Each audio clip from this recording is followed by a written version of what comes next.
বিভিন্ন সমীক্ষা বলছে দক্ষিণ ও পূর্ব এশিয়ার অনেক শহরেই গ্রীষ্মকালে ঢাকার চেয়েও দীর্ঘ সময় ধরে তাপপ্রবাহ থাকে, অথচ তুলনায় বেশি গরম অনুভূত হচ্ছে ঢাকায়।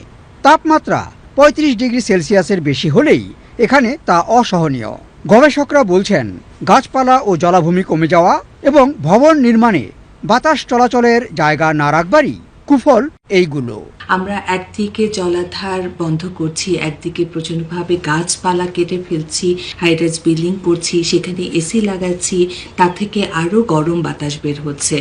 জলবায়ু পরিবর্তনে যেই গ্যাসগুলো পৃথিবীকে উত্তপ্ত করে ফেলে সেগুলোর আধার বানিয়ে ফেলছি আমরা আমাদের দেশটাকে, তাই এই দাবদাহ। ঢাকার বাতাস তো বটেই, পাশাপাশি মাটি, পানি এবং অন্যান্য উপাদান সবসময়ই বেশি গরম থাকছে। আগে যে বাড়ি ছিল সেগুলো গাছপালাও ছিল এবং পাকা ছিল না, মাটি ছিল। তাপমাত্রা শোষণ করে মাটি, গাছপালা অক্সিজেন দেয়।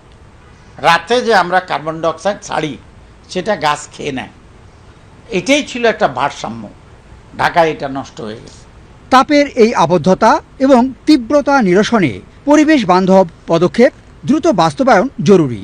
জোর তাগিদ উঠেছে গাছপালা এবং পুরনো জলাভূমি রক্ষার পাশাপাশি আরও গাছ এবং নতুন জলাভূমি সৃষ্টির প্রস্তাব তোলা হচ্ছে। মানুষের অস্বস্তি কমাতে পরিকল্পিতভাবে ঢাকার বিভিন্ন স্থানে ছায়া শীতল জায়গা তৈরির। পরিবেশবিদদের ভাষ্য, ঢাকায় এখনও গাছপালা কেটে অবকাঠামো ও ভবন নির্মাণ বন্ধ হয়নি, জলাভূমি ভরাটও চলছে। সেক্ষেত্রে নতুন গাছপালা লাগানোর ঘোষণার চেয়ে বেশি জরুরি যেইটুকু সবুজ ও জলাভূমি এখনও আছে তা সংরক্ষণে আন্তরিকতা বাড়ানো এবং কড়াকড়ি আরোপ।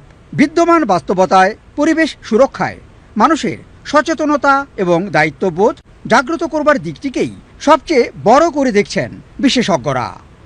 শাহেদ জাহিদি, বাংলাদেশ টেলিভিশন, ঢাকা।